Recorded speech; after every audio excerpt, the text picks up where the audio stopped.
Oh, hi there. Come on in. Take a seat, please. Nice to meet you, Michael.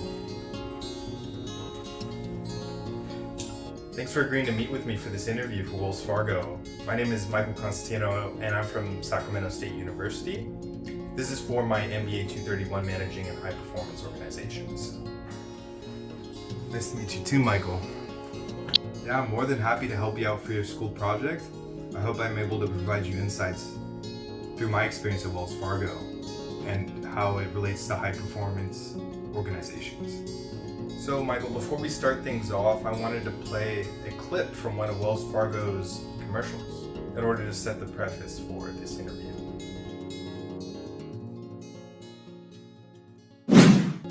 We know the value of trust. We were built on it. Back when the country went west for gold, we were the ones who carried it back east. By steam, by horse, by iron horse. Over the years, we built on that trust. We always found the way. Until we lost it. But that isn't where the story ends. It's where it starts again. With a complete recommitment to you. Fixing what went wrong, making things right, and ending product sales goals for branch bankers. So we can focus on your satisfaction. We're holding ourselves accountable to find and fix issues proactively. Because earning back your trust is our greatest priority. It's a new day at Wells Fargo, but it's a lot like our first day. Wells Fargo, established 1852, re-established 2018. Yeah, so as you just watched, we had that interview about rebuilding trust for Wells Fargo. Michael, do you think you could share some of your experience working with Wells Fargo and what this actually meant for the company? Wells Fargo had a slogan known as "8 is great." This was our value proposition to customers and our strategic orientation for the company. However, back in 2016-2017, this led to the creation of fake accounts. As an effect, we lost customers, we lost their trust, and employees were either fired or they were quitting as well. So this created a high performance pressure point for our organization. So in order to address this, we had to find how are we going to reestablish trust, rebuild these relationships. We decided that Wells Fargo Reborn would be our new company initiative in order to address these issues and go back to our roots of what Wells Fargo was back in the 1800s. Wow, that must have been quite the undertaking. How did Wells Fargo go about reestablishing this trust? This must have been quite the high performance challenge for such a complex organization. So let me tell you, rebuilding trust is not easy. As it said, trust is built in droplets but lost in buckets. One part is kind of speculative on my end, but it's related to my own personal experience with Wells Fargo. So I believe from the standpoint of rebuilding employees' trust that this starts at a young age for some people. Myself being an example. Wells Fargo is very involved. They try to integrate a family culture into the business. And in doing so, they want people to bring their own families to experience Wells Fargo for themselves. As a kid growing up, I would go to my mom's office all the time, experience interacting with other team members, learn about company culture and business strategy from such an early age. It really shaped my perception of Wells Fargo to be this warm, welcoming, inclusive environment that's for everyone. Secondly, rebuilding trust for our customers. This was very difficult because Wells Fargo is highly complex, operating on multiple strategic dimensions. And in order to make an adaptive change that quickly was very difficult. But you could see the results firsthand working there. Back in 2016, I was going through training, teaching us 8 is great, how to make sales, make sure customer value is maximized while also increasing our bottom line. And as soon as I got on the teller line, no more 8 is great.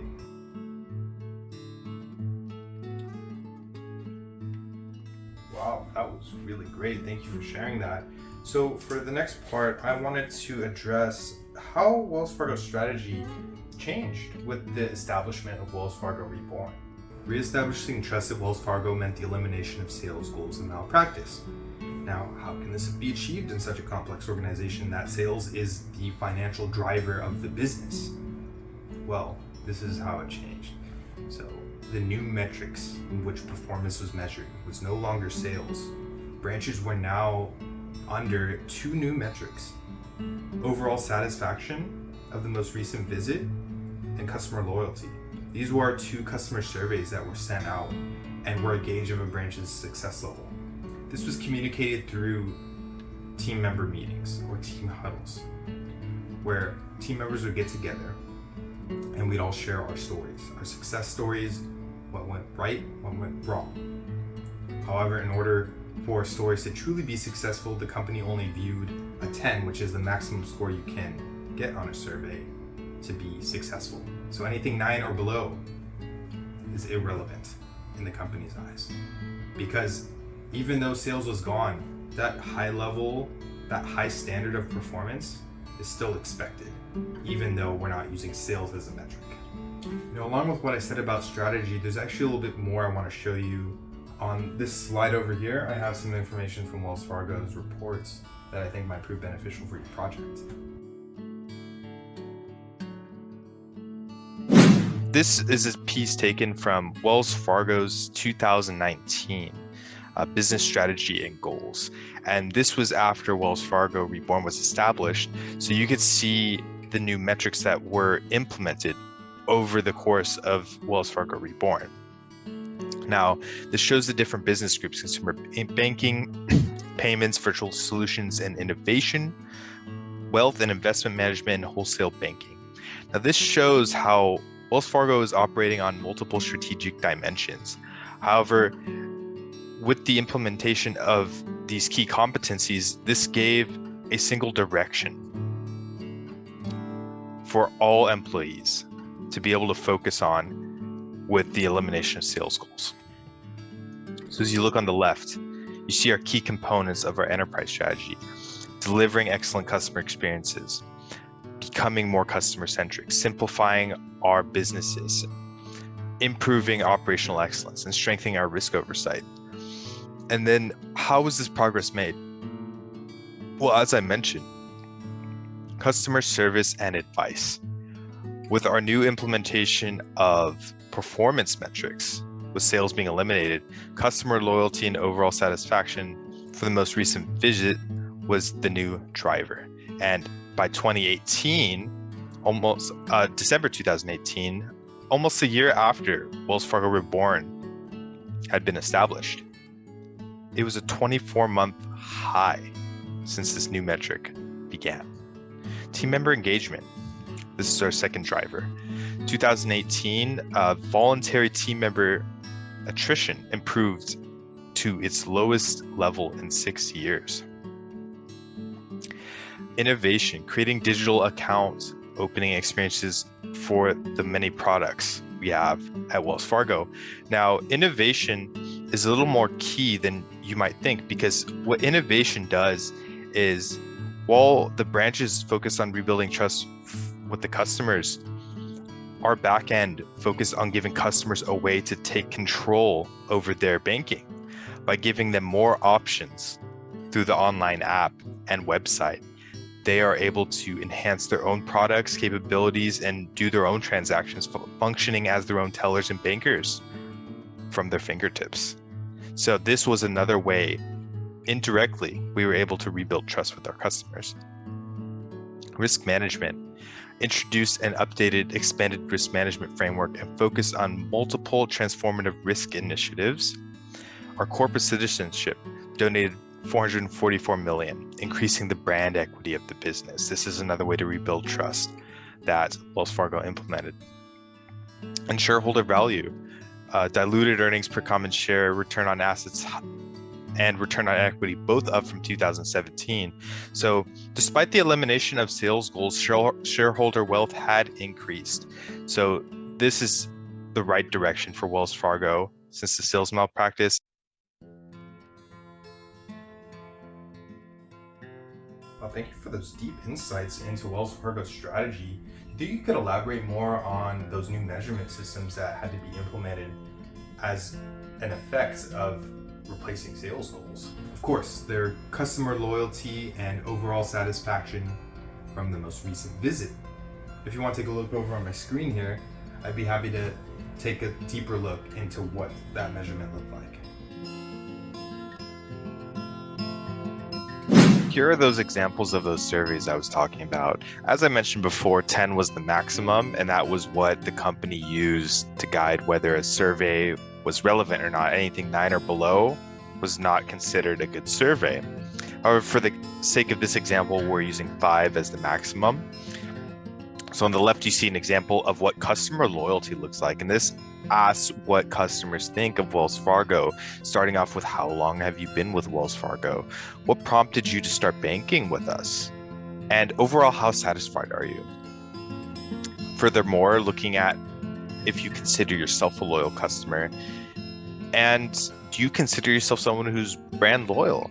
So this was a way for us to gauge with the establishment of Wells Fargo Reborn, how we were doing. Did customers feel loyal to us still? Was what we were implementing correct? Did we need to pivot at all? These were things that these surveys allowed us to understand through that information. Second, overall satisfaction from the most recent visit.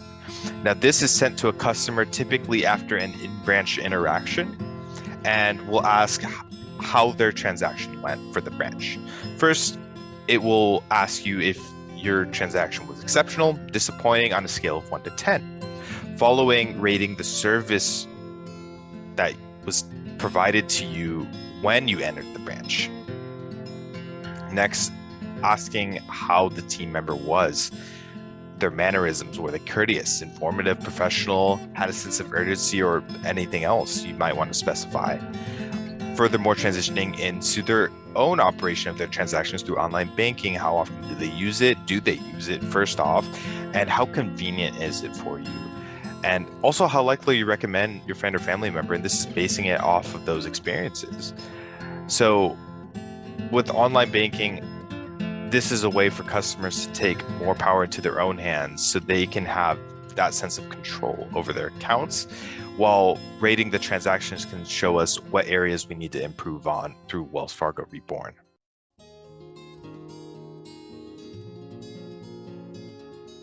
That's very interesting. Thank you. And sort of following up on that question, at a human resources level, I wanted to see if you could name a couple of practices that changed within Wells Fargo with the implementation of Wells Fargo Reborn. On the topic of human resources, those team huddles I mentioned earlier, where we talked about our success stories tied in to this new HR practices Wells Fargo was integrating.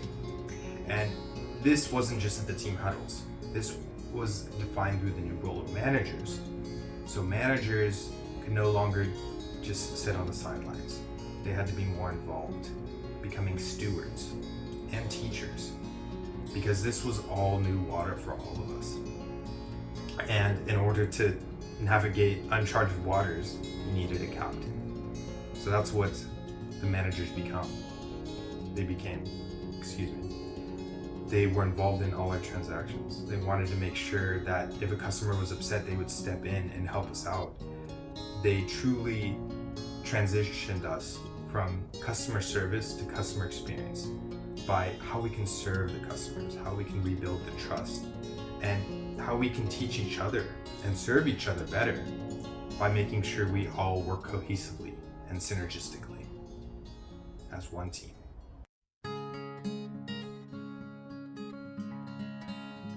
Thank you so much. We're almost done here, so I wanted to start with, what did you think about the company structure? Were there any changes?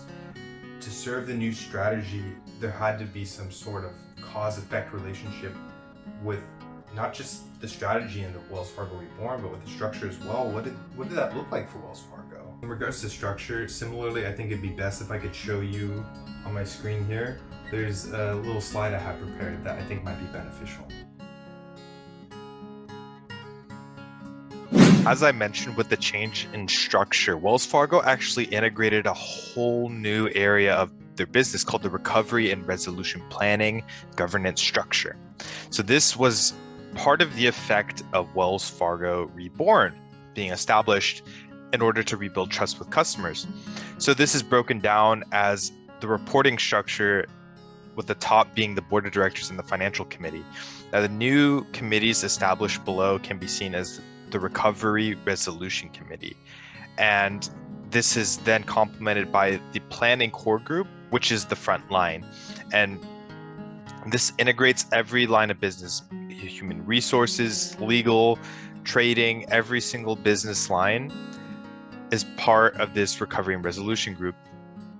And this was to ensure that the new metrics that were being established with the customer loyalty, with the satisfaction from the most recent visit, that for those that weren't meeting the 10 out of 10 standard or were in compliance with the new policies, how can we ensure compliance and ensure high scores in order to rebuild that trust on an organizational level?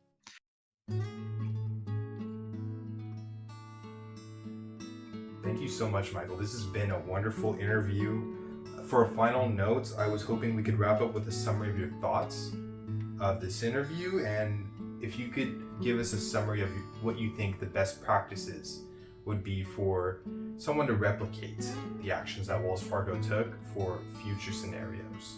Well, it was my pleasure to assist you, Michael. I hope you get a good grade on your assignment. So, if I were to summarize some best practices, one thing Wells Fargo loves to do is have some catchy slogan. This is typically used internally. It's something that's easy to remember, but it really drives value and meaning through whatever that acronym may be. And I think BEST would be what I would choose. Be everyone's steward and teacher. Now this kind of goes back to those HR practices I talked about how managers had to be stewards and teachers. But this wasn't just them. Everyone had to teach each other through their own trial and error, through their own experience, what worked and what didn't work. And breaking that down, I have 5 key points that I would like to elicit. 1, the customer always comes first. If what we are doing as a business is not working, not satisfying our customers, then that needs to change. That is our first step. Number 2, evolving along with the business. While Wells Fargo had to establish change, that cannot be done without the team members and the support of the employees willing to adapt along with the company. So being able to transition by having these leaders, these stewards, guiding their teams through this unprecedented time, this unclear future, these uncharted waters, is the second key to success. Number 3, lead by example. Promote what you're doing. Show how your success can be translated to others as well, and what parts you didn't do so well in can be opportunities for growth. Now, this is how we can all work together as a team, and how Wells Fargo overcame this high performance organization challenge. Every transaction matters. Number 4. Not that it didn't matter before, but even more so with heightened sensitivity because of Ada's great and trying to reestablish trust through Wells Fargo Reborn. Every transaction needs to be handled with extra care. Customers are weary. They don't know if they are potentially going to have any negative effects from the fake accounts that were created, or if something still hasn't been solved. So understanding the customer's position and being compassionate and sincere. And not just that, but really thanking them for being a part of the company and doing the business with us with each transaction. Make them feel valued. Thank you for banking with Wells Fargo. We really appreciate your business. It can be a nice send-off and can really drive value and feeling wanted and trusted. Such simple words can have a big impact on the customers that we serve. Number 5, honesty is the best policy. If we are not honest with ourselves, how can we be honest with others? is important to have integrity as a business. When we lose that integrity, what do we have? We don't have much to stand on. So that is why ensuring we are transparent, within reason of course, and showing what we are doing behind the scenes and creating that clarity for the customers so they feel that they are empowered and they have the ability to take matters into their own hands or have that trust in us. Well, thank you very much, Michael. That, I believe, will conclude our interview. I really appreciate your time. Thank you very much. Thank you for interviewing me, Michael. I'm honored to be a part of your project.